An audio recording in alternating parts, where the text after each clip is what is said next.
Players day one ready to play.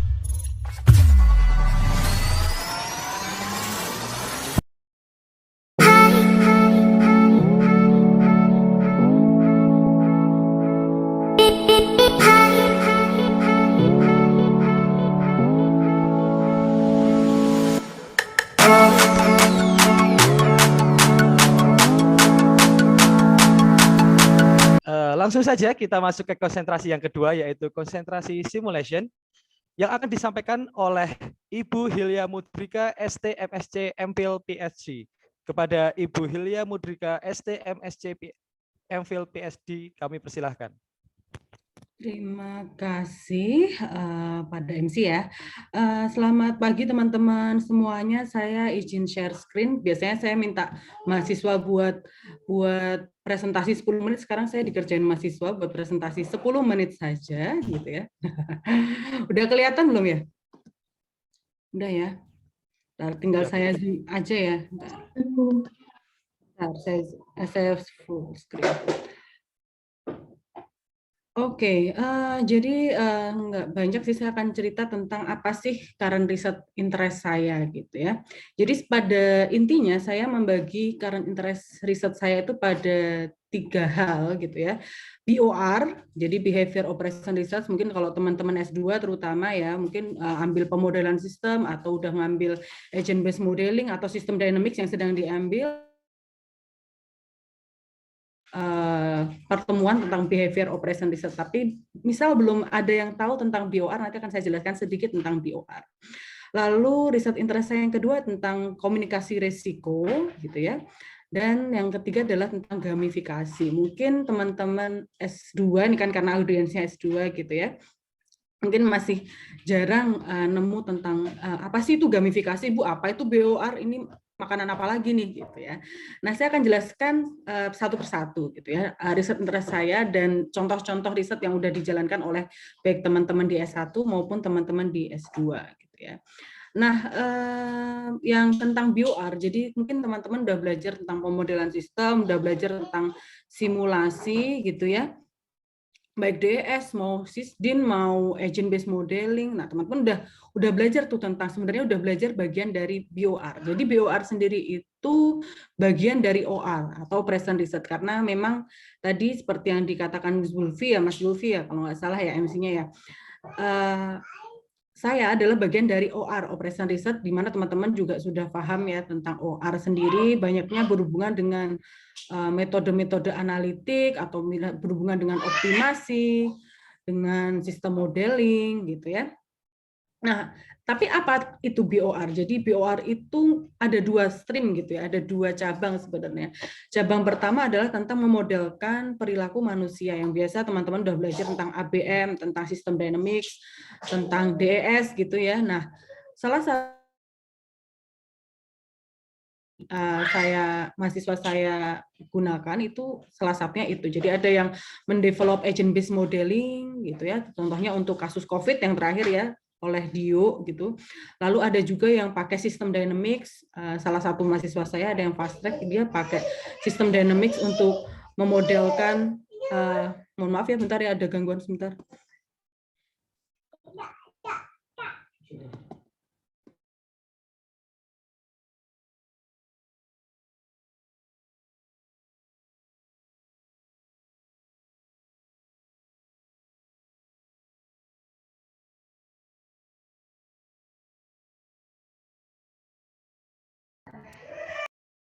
Maaf ya. Jadi ada misal kayak ada sistem dynamics, ada agent based modeling. Jadi itu salah satu riset saya. Mohon maaf banget, bentar. Sembari menunggu Bu Hilya, bagi teman-teman yang belum mengaktifkan kameranya, silahkan untuk mengaktifkan kameranya dan memasang virtual background yang sudah disediakan. Oke, teman-teman, silahkan.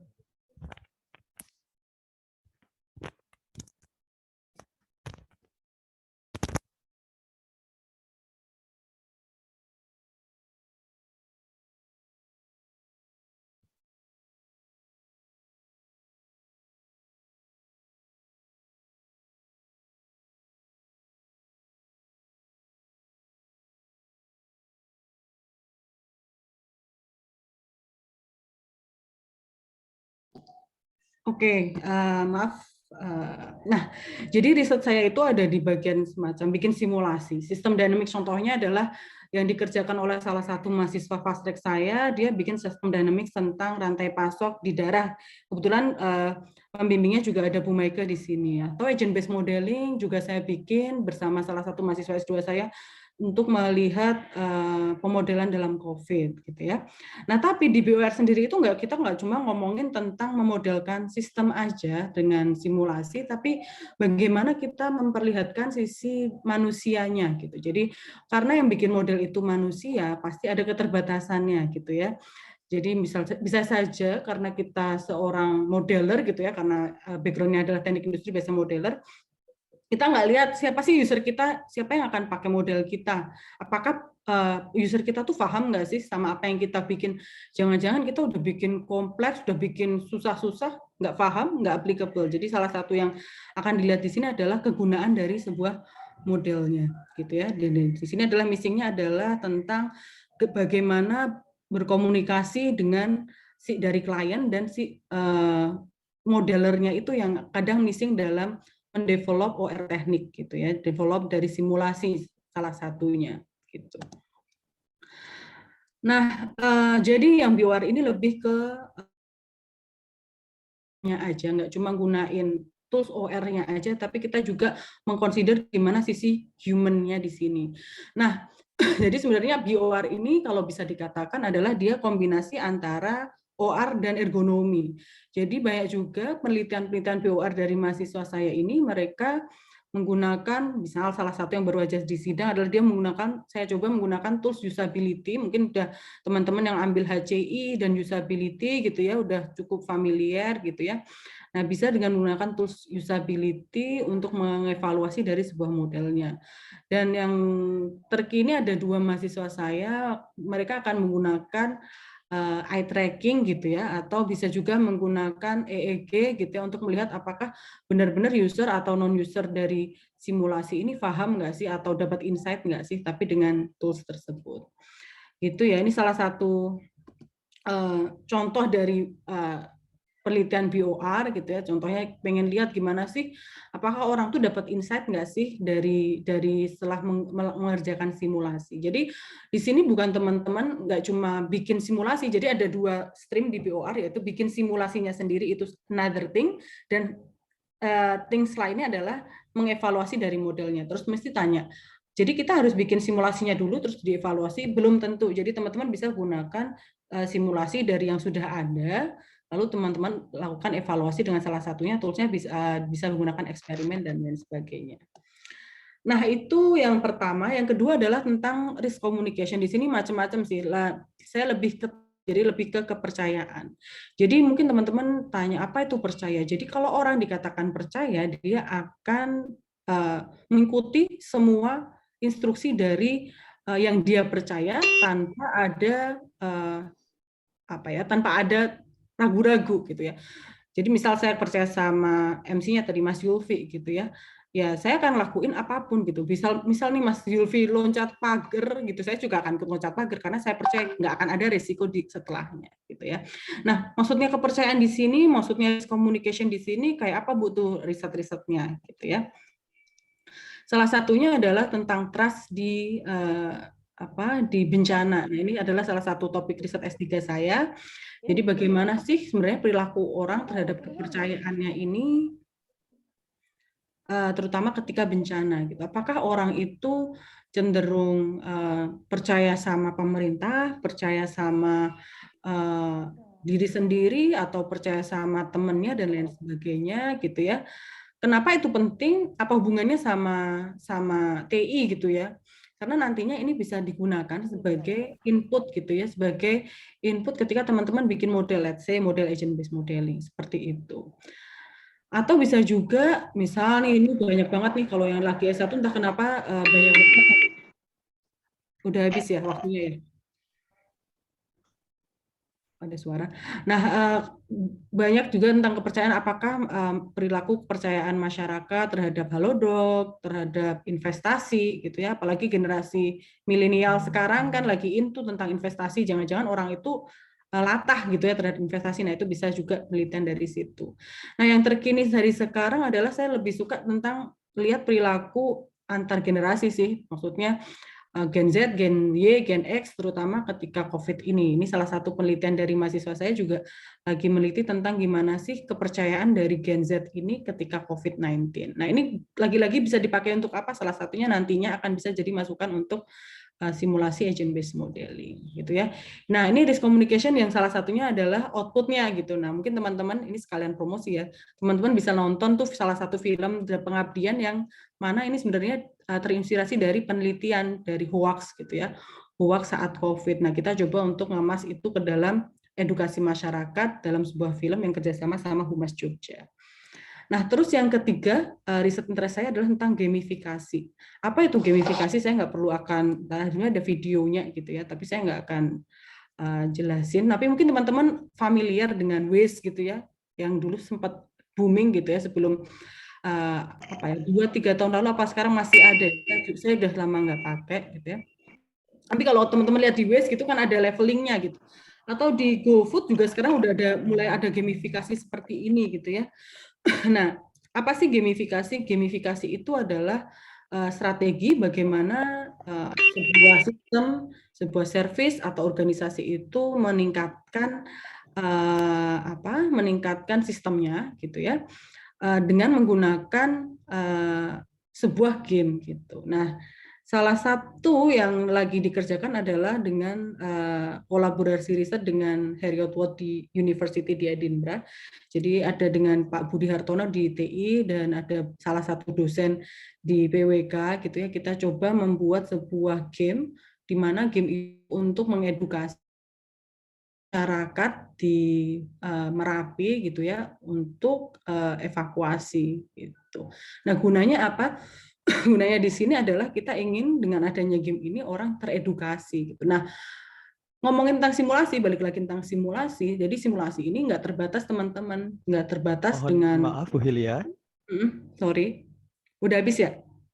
Ya ini terakhir, bentar, ini terakhir kok. Nah, jadi ini salah satu bukunya yang mungkin teman-teman bisa refer, dan ini kalau di buku yang di sini bisa teman-teman juga lihat salah satu paper yang saya tulis bersama teman saya di buku ini. Dan untuk supervisi, saya akan melakukan supervisi 1 minggu sekali, lalu ada grup WA untuk bimbingan, dan teman-teman bisa join di situ. Gitu, terima kasih untuk Zulfi. Baik, terima kasih Bu Hilya. Baik, terima kasih Bu Hilya atas pemaparannya. Mungkin dari teman-teman peserta, jika ada pertanyaan langsung saja menuju link Slido yang sudah disediakan oleh panitia di kolom chat. Mohon maaf Bu Hilya, ini ada pertanyaan dari teman-teman peserta. Saya izin bacakan, Bu. Yeah. Untuk risk communication biasanya menggunakan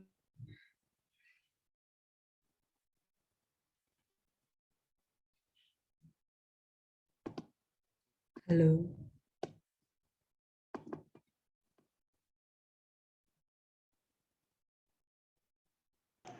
Mohon maaf Bu, ada sedikit. Error ya? Mohon maaf, ada sedikit masalah teknis Bu. Saya ulangin ya Bu pertanyaan dari teman-teman peserta. Untuk risk communication biasanya menggunakan programming gitu ya Bu ya? Kalau tidak pakai bisa, saya nggak bisa Python dan teman-temannya. Tapi tertarik risk communication Bu. Begitu Bu Hilya. Pertanyaan yang pertama dari teman-teman peserta. Silahkan, monggo Bu Hilya. Itu kayaknya sama ya, yang 1 sama 2 mirip-mirip lah ya. Jadi saya langsung jawab aja ya. Jadi untuk risk communication macam-macam bentuknya. Teman-teman bisa dari bikin model konseptual, lalu di testing, jadi model empiris. Teman-teman juga bisa pakai Python. Itu salah satu mahasiswa saya, ada Elsa sama Sela, bareng sama Bu Yun.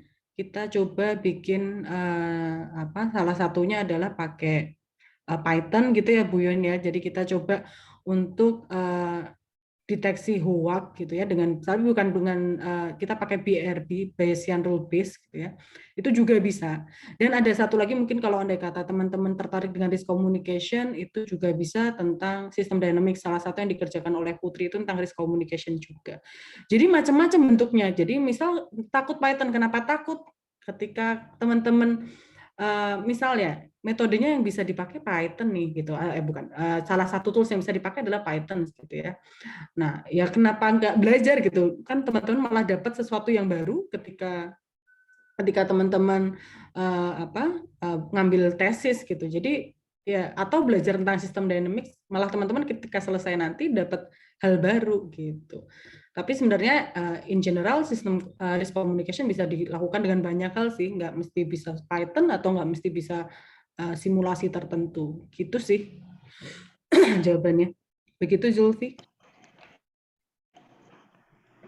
Baik, terima kasih.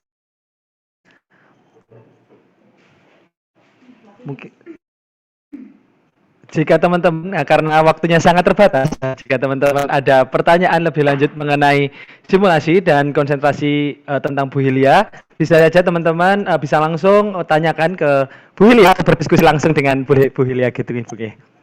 Yes, silahkan kontak saya. Baik. Terima kasih Zulfi. Baik, terima kasih Ibu Hilya Mudrika, ST MSc MPhil PhD atas pemaparannya pagi hari ini. Baik, pemaparan yang kedua masih dari konsentrasi simulation. Kepada Ibu Nur Aini Masruroh, ST MSc PhD, kami persilahkan. Oh, saya ya. Baik. Sebentar ya. Saya share screen sekalian.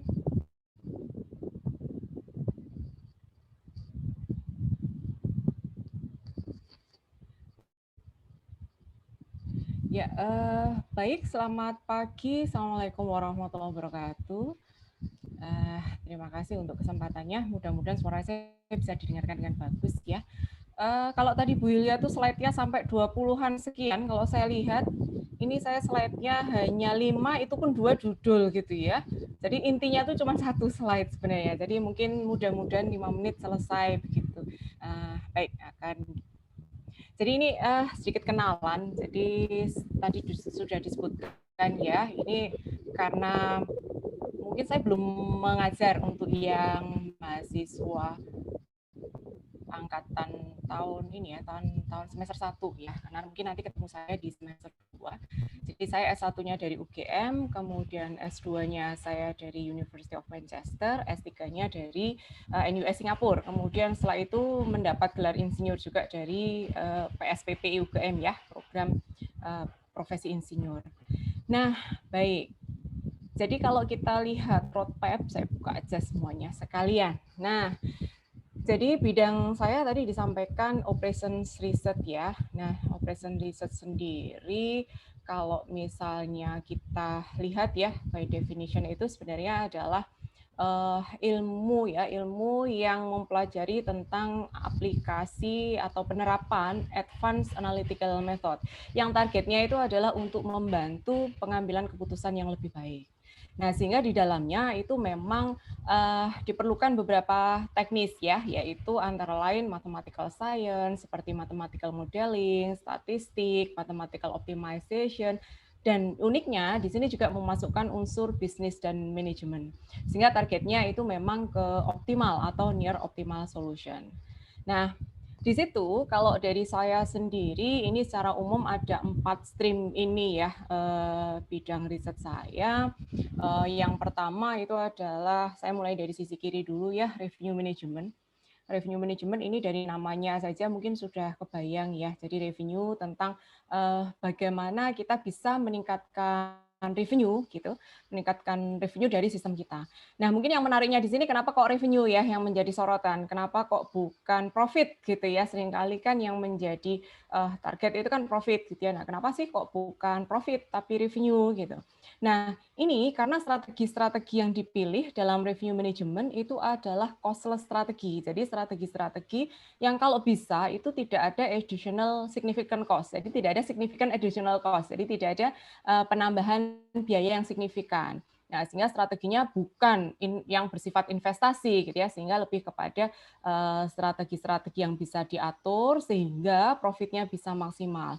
Karena di sini itu almost costless, nah maka kan memaksimalkan profit itu menjadi ekivalen dengan memaksimalkan revenue. Nah, kurang lebih seperti itulah. Jadi seni bagaimana meningkatkan revenue, tapi dengan memanfaatkan sumber daya yang ada, gitu ya. Jadi tanpa additional cost, kurang lebih seperti itu.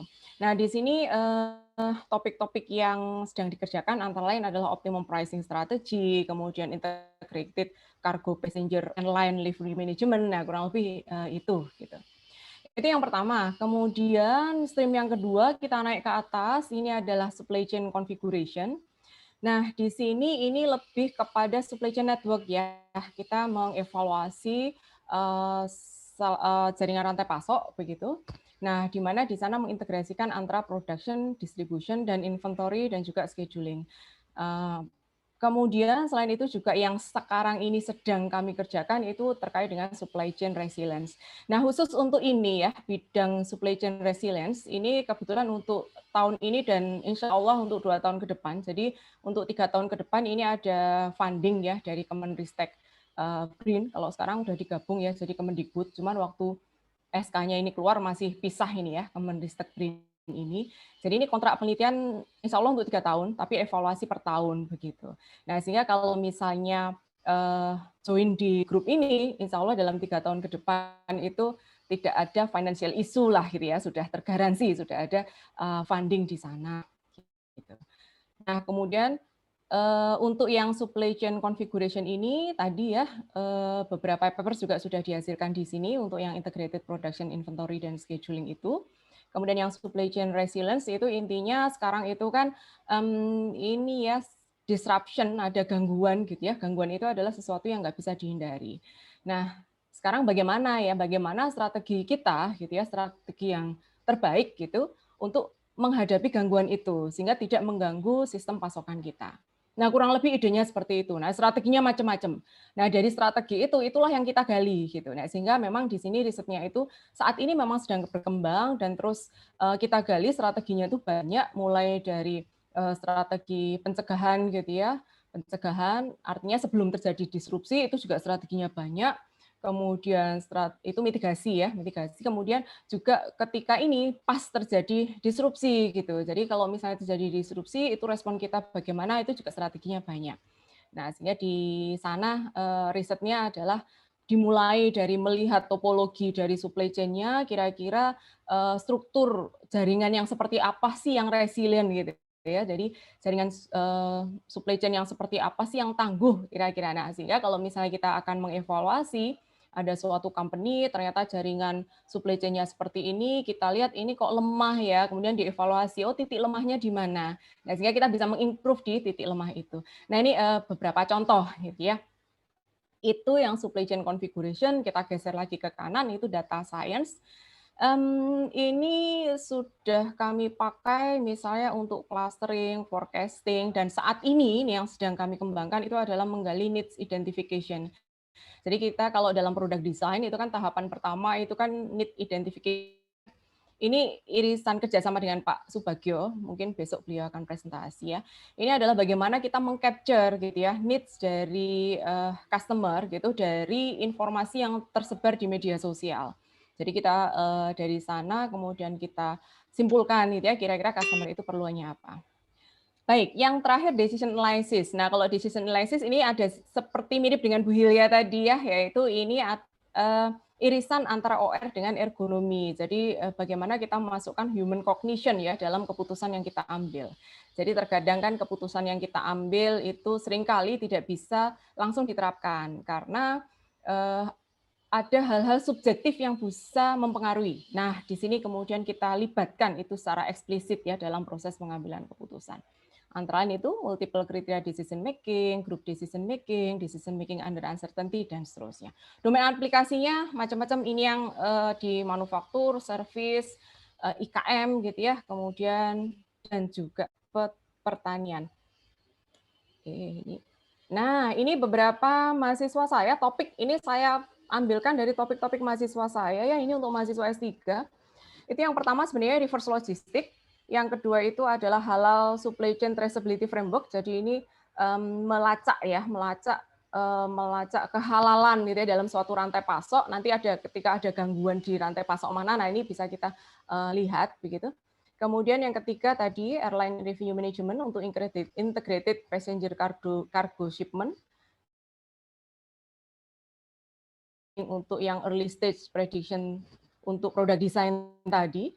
Kemudian selanjutnya adalah integrated, ini penjadwalan ya, terintegrasi gitu, rumah sakit tapi mempertimbangkan semua sumber daya yang ada. Nah ini yang supply chain resilience model ini upcoming student, artinya ini mahasiswanya baru mau masuk gitu ya. Tapi seperti itu. Untuk yang S2-nya masih tetap supply chain resilient network dan seterusnya, bisa dibaca sendiri ya karena waktunya terbatas. Untuk yang S1 ini sudah selesai semua topiknya ini juga tentang supply chain resilience. Jadi mulai dari mengevaluasi tingkat resilience rantai pasok, kemudian pengembangan model matematis untuk strategi recovery, kemudian model resilience. Kalau yang ketiga ini adalah untuk sebelum terjadinya disrupsi ya, jadi fase antisipasi. Jadi yang ini fase antisipasi, kalau yang pertama itu adalah fase disrupsi. Nah, kurang lebih ini adalah topik-topik mahasiswa saya begitu. Jadi silahkan kalau misalnya tertarik di bidang ini bisa join. Kemudian sistem pembimbingannya ini rutin tiap minggu, jadi kita ketemu bareng. Tapi biasanya memang saya bedakan levelnya ya. Jadi so far ini Jumat, harinya Jumat. Jumat pagi itu biasanya anak S2 gitu ya, anak S2 itu Jumat pagi, kemudian siangnya S1. Untuk yang S3 ini menyesuaikan gitu ya, karena S3 ini kan lebih spesifik gitu. Tapi intinya ini setiap minggu insya Allah kita usahakan untuk saling ketemu. Sehingga di sana ada semacam group discussion, karena topiknya kan sebenarnya karena masih bidangnya sama. Kalau ingin melihat publikasi silahkan ya, bisa akses di Scopus atau di Sinta di situ. Terima kasih. Monggo silahkan kalau akan ada pertanyaan. Terima kasih Ibu Nur Aini Masrullah. Menarik sekali pemaparan dari Ibu Nur Aini Masrullah. Untuk teman-teman peserta silahkan jika ada pertanyaan mengenai pemaparan dari Bu Nur Aini Masrullah, silahkan langsung menuju link Slido yang sudah disediakan oleh panitia di kolom chat. Mohon maaf Bu Nur Aini Masrullah, ini ada pertanyaan dari teman-teman peserta. Mohon saya izin membacakan Bu. Untuk SCM Resilience pada UMKM selama pandemi ini, kira-kira lingkupnya bagaimana Bu? Apakah berbeda dengan SCM Resilience pada perusahaan besar? Terima kasih. Ya, baik ya, untuk UKM ya. Sementara ini memang jujur ya, sementara ini memang untuk yang supply chain resilience kita itu masih di studi kasusnya itu di supply chain network dari sebuah perusahaan yang besar lah. Jadi seperti perusahaan seperti jaringan rantai pasok batu bara, kemudian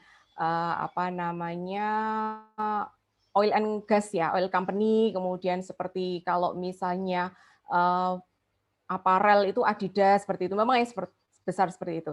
Namun sebenarnya di sini yang menjadi concern itu adalah jaringan rantai pasoknya. Jadi tidak ke objek seberapa besar, karena kita melihat dari makronya ya. Jadi tidak per perusahaan itu, tapi lihat ke jaringan secara keseluruhan. Jadi mulai dari supply base sampai ke konsumennya. Nah itu bagaimana? Semakin ruwet atau semakin panjang jaringannya itu justru semakin menarik gitu. Jadi enaknya di sini karena kita melihat sesuatu yang makro, itu jadi mau diterapkan di IKM, bahkan kalau bisa malah bagus gitu ya, karena itu real yang mungkin justru itu yang paling berdampak. Bisa jadi seperti itu ya, paling berdampak langsung dengan gangguan, misalnya seperti pandemi sekarang. Ketika seperti pandemi sekarang ada gangguan pasokan begitu atau gangguan permintaan gitu kan bisa juga gitu ya. Nah, itu kemudian kita bisa evaluasi nih dari jaringan rantai pasok kita itu bagaimana ketahanannya. Kalau misalnya akan diperbaiki, itu sisi mana yang perlu diperbaiki. Begitu Mas. Jadi justru mungkin menarik. Nah, cuma tantangannya adalah seberapa jauh kita bisa menggali gitu ya terkait dengan supply chain network-nya dari IKM itu. Karena kadang kalau IKM itu ya mungkin bahan baku sampai ke pemasaran dia tangani sendiri. Nah, sehingga kan aktornya cuma satu lah. Kalau ini agak susah, berarti kan kita bicaranya tidak dari sisi supply chain network-nya, tapi ya hanya dari sisi company-nya itu saja. Kurang lebih seperti itu. Tapi andaikan kita bisa melihat itu sebagai sebuah jaringan rantai pasok itu ya hampir tidak ada bedanya ya dengan yang industri besar. Hanya mungkin tantangan yang dihadapi beda. Tantangan gangguan yang dihadapi gitu ya antara yang industri besar dengan yang industri yang kecil itu beda. Nah, mungkin itu Mas. Baik, terima kasih Bu Nur Aini Masrullah atas jawabannya. Mungkin teman-teman peserta yang masih ingin ada pertanyaan bisa langsung menghubungi Bu Nur Aini Masrullah atau berdiskusi langsung dengan Bu Nur Aini Masrullah untuk Boleh, lebih detailnya silakan. lagi. Penelitian dari Ya. Ibu Nur Aini Masrullah itu seperti apa. Terima kasih kepada Oke. Ibu Nur Aini Oh, Masrullah STMSC PhD atas pemaparannya hari ini. Iya, terima kasih. Saya tutup sampai sini ya. Terima kasih. Assalamualaikum warahmatullahi wabarakatuh. Waalaikumsalam. Terima kasih banyak. Terima kasih Ibu Nur Aini Masrullah ST, MSc PhD atas pemaparannya.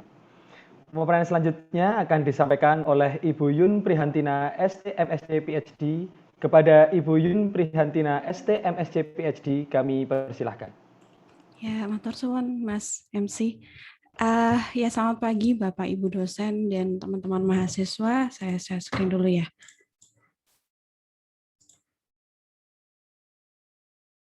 Sudah terlihat ya? Sudah Ibu. Sudah ya, matur suwun. Ya,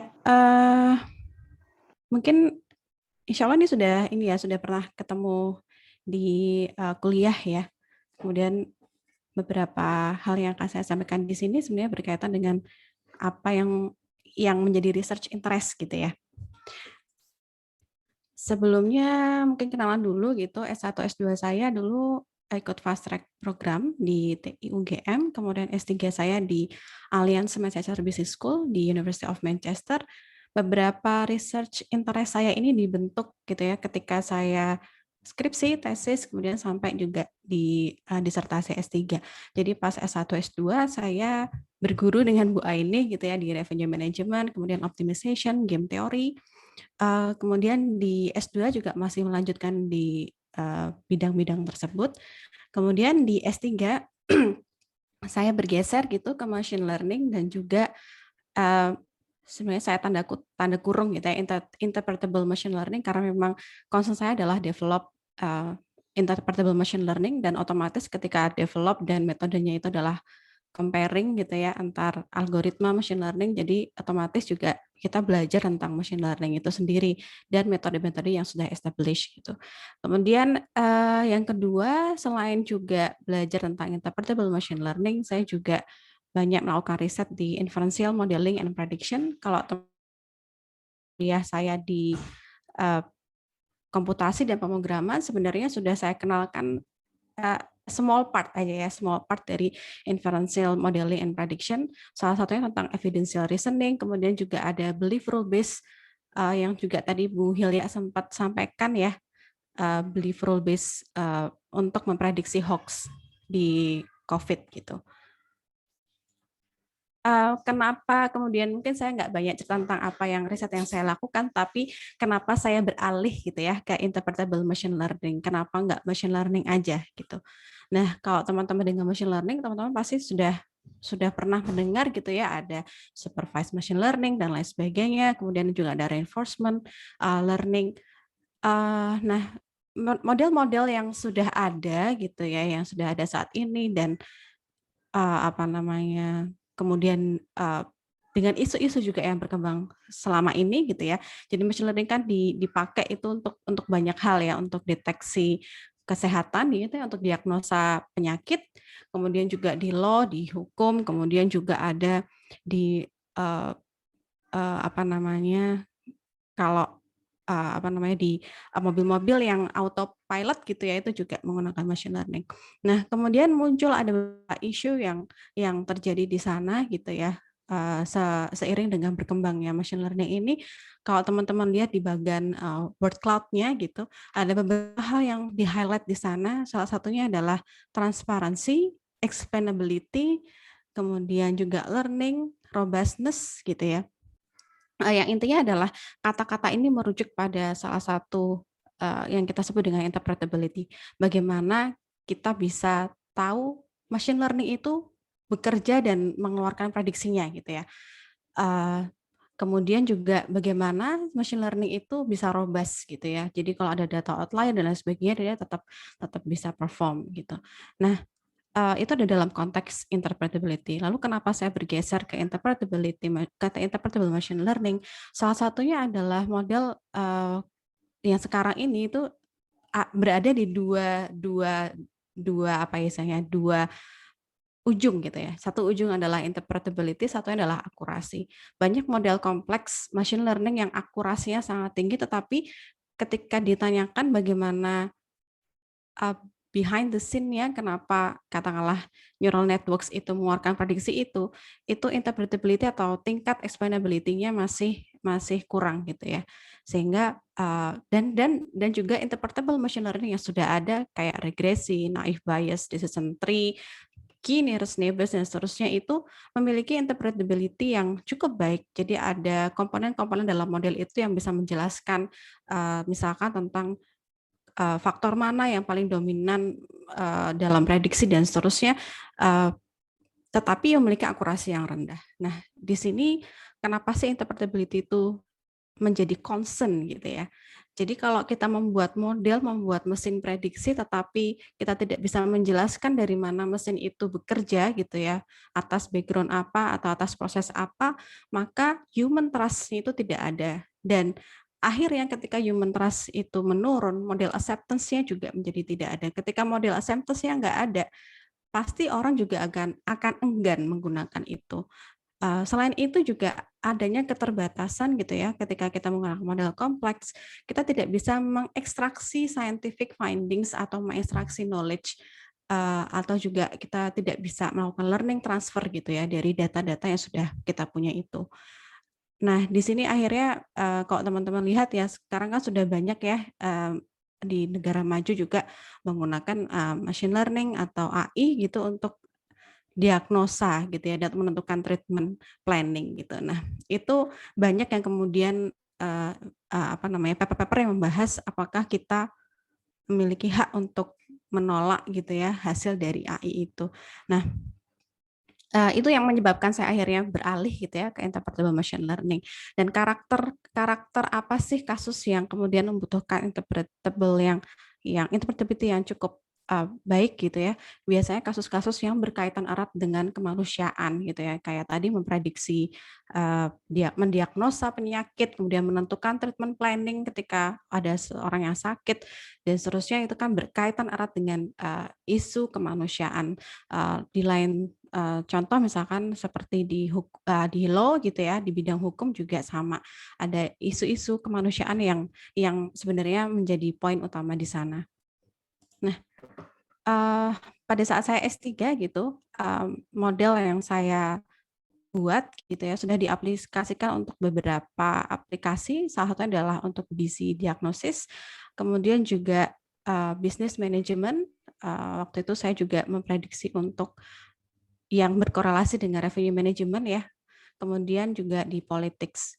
Nah, ini salah satu aja sih perkenalan, teman-teman juga yang sudah mengambil kompro pasti tahu ya model ini. Jadi namanya belief degree, belief rule based gitu. Ya, di salah satu framework yang saya buat itu mengintegrasikan antara analisis statistik, rule based inference, kemudian machine learning, sehingga approach-nya itu berupa white box. Berbeda dengan machine learning kompleks yang lainnya yang sistemnya adalah black box.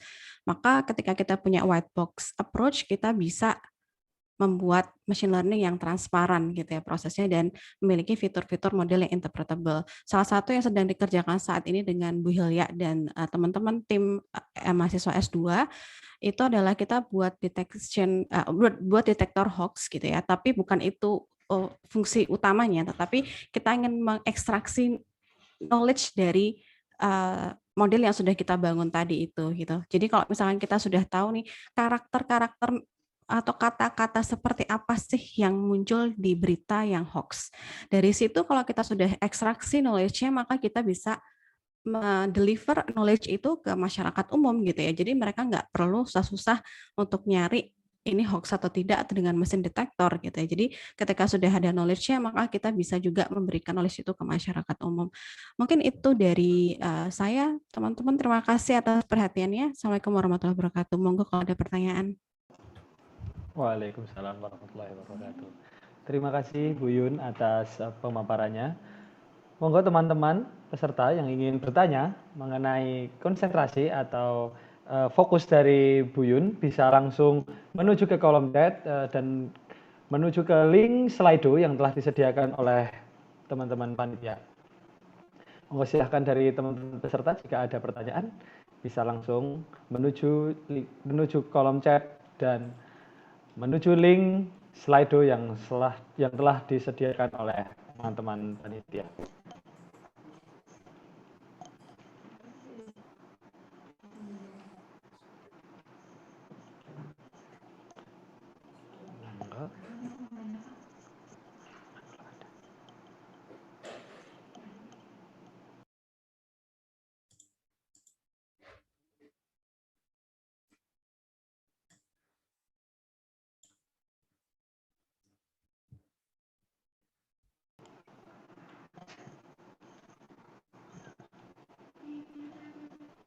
Sembari menunggu pertanyaan dari teman-teman peserta, kami sampaikan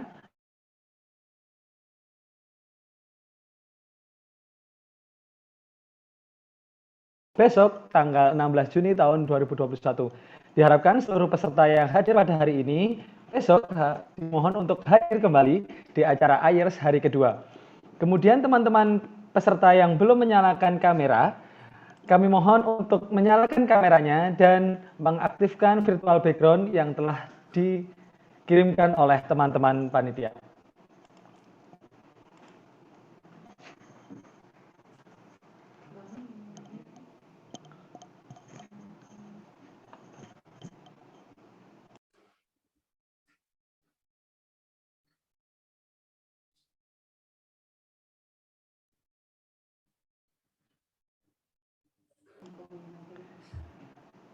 Kayaknya pada Baik nih, takut mungkin ini ya, programming ya. teman-teman mungkin masih malu-malu nih Bu, atau pengen Menghindari ngobrol lebih. programming nggak ya? Iya, iya. Oke, makasih. Nggak ada pertanyaan kan ya Mas ya? Mungkin teman-teman pengen berdiskusi langsung kepada Bu Yun nantinya. Kayaknya mungkin malu-malu nih tanya untuk di Slido. Terima kasih banyak Bu Yun atas pemaparannya hari ini Bu. Oke. Terima kasih kepada Ibu Yun Prihantina PhD atas pemaparannya hari ini. Selanjutnya, pemaparan selanjutnya dari Bapak Agus Darmawan PhD, kami persilahkan. Oke, baik. Terima kasih panitia. Dulu ya.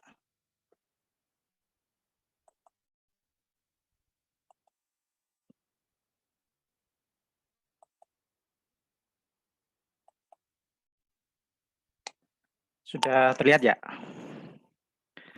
Sudah Pak, monggo. Oke, sudah ya. Oke, sebentar. Oke, baik. Terima kasih atas waktu dan kesempatan yang diberikan. Mungkin ini kalau nanti dilihat slide saya agak apa istilahnya minimalis ya dibandingkan yang sudah dipresentasikan oleh Ibu Bapak dosen sebelumnya yang sangat bagus sekali ya. Jadi mungkin karena tadi saya lihat beberapa nama itu kayaknya tidak asing ya, sepertinya pernah ketemu di beberapa kesempatan di kuliah S2 kalau nggak salah. Jadi mungkin nanti apa yang saya sampaikan agak sedikit mengulang ya yang sudah disampaikan di kelas. Oke, terima kasih. Jadi nama saya Agus Darmawan.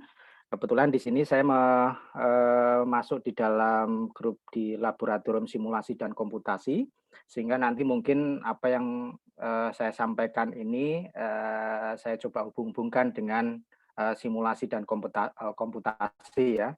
Kemudian sebenarnya di Laboratorium Simulasi dan Komputasi, yaitu ada Bu Yun, Bu Hilya, Bu Nur Aini, dan yang lain, itu sebenarnya kita seringkali menggunakan metode-metode di OR ya. Jadi nanti teman-teman mungkin akan juga bisa mengidentifikasi bahwa apa yang mungkin sebagian yang sudah saya kerjakan itu juga terkait dengan OR. Untuk penjelasan apa itu OR dan lain sebagainya tadi sepertinya sudah dijelaskan panjang lebar oleh Bu Nur Aini ya. Jadi mungkin saya hanya sharing tentang apa yang sudah saya lakukan di lab ini. Oke, jadi mungkin yang pertama itu kami menggunakan tool yang ada di OR itu untuk menyelesaikan permasalahan di supply chain planning ya. Jadi mungkin teman-teman kalau bicara tentang supply chain itu mungkin biasanya kita langsung menggambarkan ada flow ya antara supplier, warehouse, dan retailer. Ini kami juga menggunakan tool-tool yang ada di OR untuk menyelesaikan permasalahan yang ada di sini. Kemudian kalau dilihat dari teori itu biasanya kan kalau kita bicara tentang supply chain ya harapannya nanti akan ada koordinasi ya, koordinasi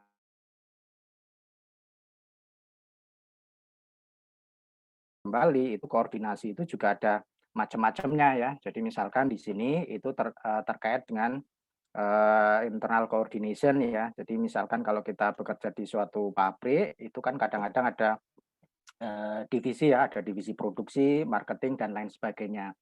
Nah, seringkali itu masing-masing divisi itu punya apa istilahnya performance indikator sendiri-sendiri ya. Nah, di sini ini kita meneliti penggunaan OR untuk bisa menjembatani antara kepentingan di marketing misalkan ya di sini dengan production. Nah, salah satu penelitian yang sudah kami lakukan itu adalah itu tadi menggabungkan permasalahan yang ada di departemen marketing yang ini biasanya terkait dengan mungkin di sini kita ngambil salah satu contoh itu adalah marketing itu biasanya kan mereka punya agenda untuk melakukan promosi intinya untuk agar misalkan demand-nya itu naik ya, demand-nya naik. Tetapi ketika kita mau melakukan jadwal promosi itu kita tentunya harus juga mempertimbangkan kapasitas produksi. Nah, di penelitian ini kita coba untuk menggabungkan ya, menggabungkan antara masalah yang ada di marketing dan production. Nah, salah satu yang menarik itu adalah kalau kita bicara di marketing, itu kan kadang-kadang kita mainnya prediksi ya. Kalau misalkan kita melakukan promosi di periode ini, harapannya nanti ada demand yang naik di berapa dan lain sebagainya.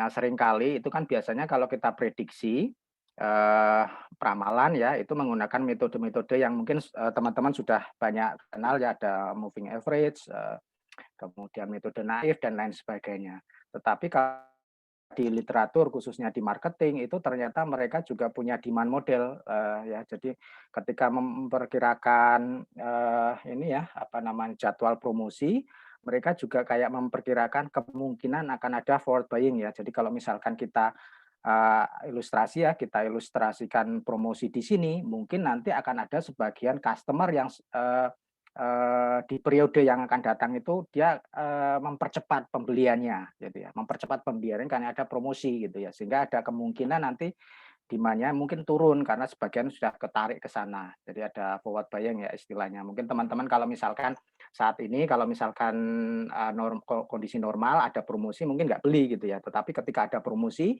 mungkin kebutuhan yang saya yang di periode yang akan datang itu saya tarik, saya beli sekarang karena ada promosi dan lain sebagainya.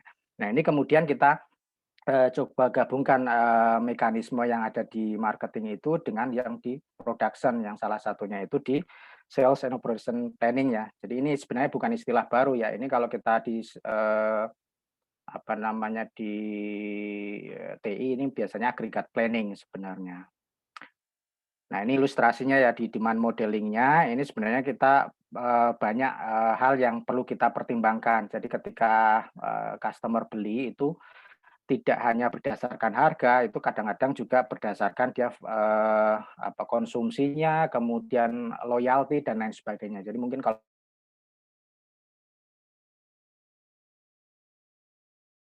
sebenarnya demand modelingnya itu sangat kaya sekali, sehingga mungkin nanti kita bisa kayak mencoba menganalisis ya pengaruh faktor-faktornya itu. Oke, kemudian di internal coordination itu kami juga kemudian mengextend. Di beberapa kasus itu kalau kita lihat ya, perusahaan itu memproduksi barang itu tapi tipenya itu beda-beda. Misalkan yang apa istilahnya ya, bungkusnya berapa kilo, 1 kilo, kemudian setengah kilo dan lain sebagainya. Itu kan produk-produk yang interchangeable ya. Artinya kalau nggak ada ini nggak bisa beli yang ini dan lain sebagainya. Nah ini ada mekanisme kanibalisme di situ. Nah kalau misalkan di sini ini kita mencoba kalau model produk-produk yang seperti itu sebenarnya itu harus promosinya berbarengan atau sendiri-sendiri gitu ya. Karena kalau misalkan nggak ada ini pun ini sebenarnya masih bisa menggantikan gitu ya. Jadi kita kemarin coba analisis ya. Jadi misalkan ini antara produk A, kemudian produk B, kemudian ada produk C ya. Produk C misalkan kompetitor, tapi produk A sama produk B itu milik satu perusahaan, cuman mungkin beda package ya. Yang satu misalkan ukuran setengah kilo, yang satunya 1 kilo misalkan. Ketika kita melakukan promosi ini, mungkin yang sebagian konsumer yang sebelumnya itu beli produk B itu akan kanibalisme gitu di situ. Sehingga mungkin kita ketika melakukan planning itu mempertimbangkan efek itu kanibalismenya itu. Nah, ini kita juga menggunakan tool DOR ya, kemudian kita melakukan simulasi dan komputasi untuk mempelajari efek apakah promosi ini tuh perlu untuk dilakukan secara bersamaan atau tidak. Oke, waduh, sudah selesai ya. Oke, kemudian kita melakukan supply, ada penelitian yang terkait sama supply chain network ya. Jadi kita melakukan koordinasi di beberapa stakeholder, kemudian kita coba koordinasikan, kita menggunakan konsep di simulasi komputasi termasuk beberapa tool yang ada di OR. Mungkin sekali lagi, satu kali beberapa pekerjaan kita juga lakukan ya terkait sama aplikasi simulasi ini dengan beberapa perusahaan. Dan kami juga melakukan penelitian yang terkait sama scheduling ya. Mungkin teman-teman tahulah di penjadwalan itu ada banyak tipenya ya. Ada job shop, kemudian kami juga pernah melakukan penelitian terkait sama penjadwalan perawat dan lain sebagainya. Mungkin itu sebagian yang bisa saya sampaikan. Mohon maaf ini waktunya mepet sehingga nggak bisa mengelaborasi semuanya. Baik, terima kasih Mas Panitia. Baik, terima kasih Pak Agus atas pemaparannya. Ini Pak, ada pertanyaan Pak dari teman-teman peserta Pak. Mohon izin saya bacakan ya Pak. Pak, apakah meta heuristik hanya untuk data yang sangat banyak? Jika saya ingin menggunakan meta heuristik tapi datanya tidak banyak, atau untuk UMKM, bagaimana ya Pak? Terima kasih. Ya, baik, terima kasih. Jangan-jangan ini yang tanya itu yang ikut mata kuliah meta heuristik ini. Kebetulan saya kemarin habis ngajar itu juga. Ya, kalau di optimasi mungkin juga sudah disampaikan berulang kali ya sama Bu Aini atau mungkin dosen-dosen yang terkait sama OR. Kalau kita bicara tentang optimasi itu tidak harus semuanya itu lari ke meta heuristik ya. Jangan karena merasa meta heuristik itu kalau didengar itu seolah-olah keren dan lain sebagainya, itu jangan seperti itu. Justru kalau bisa itu dihindari gitu ya. Kalau itu pilihan terakhir kalau misalkan kita sudah tidak bisa menyelesaikan persoalan optimasi itu secara analitis, matematis, atau mungkin kita pakai model yang kita bisa tahu solusi optimalnya. Ya mungkin teman-teman bicara tentang simplex yang branch and bound yang itu nanti ketemu titik optimalnya gitu ya. Jadi kalau misalkan nanti persoalan apapun ya, kalau misalkan itu masih bisa diselesaikan secara matematis atau mungkin nanti kita bisa lihat ini ternyata belum terlalu kompleks ya jangan dipaksakan meta heuristik gitu ya. Meta heuristik itu kayak itu pilihan terakhir lah kalau misalkan kita nggak bisa utilize metode-metode sebelumnya. Jadi itu pilihan terakhir. Jadi jangan karena namanya agak keren terus kita paksakan ke situ. Mungkin itu saja. Oke. Baik Pak, ini ada satu pertanyaan lagi Pak dari teman-teman peserta Pak. Ya. Pak, kalau saya ingin mengikuti penelitian Bapak, dasar mata kuliah apa saja yang saya perlu ambil untuk mendukung penelitian tersebut? Terima kasih. Ya, kalau teman-teman lihat di sini itu kan beberapa penelitian yang di grup kami yang kami lakukan itu kan kebanyakan terkait sama OR ya. Jadi mungkin teman-teman sudah bisa membayangkan sama optimasi ya. Jadi mungkin mata kuliah yang terkait sama optimasi ada OR1, ada ada OR lah ya, ada simulasi. Kadang-kadang kita kalau ada permasalahan yang terlalu kompleks, sehingga kadang-kadang mungkin kita juga perlu simulasi yang mungkin sifatnya bisa saja simulasi programming atau mungkin simulasi yang sifatnya kayak discrete event itu. Jadi mungkin mata kuliah yang terkait sama itu. Oke. Ya. Baik, terima kasih Pak Agus Darmawan Ya, atas jawabannya. Ya, terima kasih atas kesempatannya. Baik, terima kasih kepada Bapak Agus Darmawan PhD atas pemaparannya hari ini. Baik, demikianlah pemaparan konsentrasi simulation yang sudah disampaikan Bapak dan Ibu dosen Program Magister Teknik Industri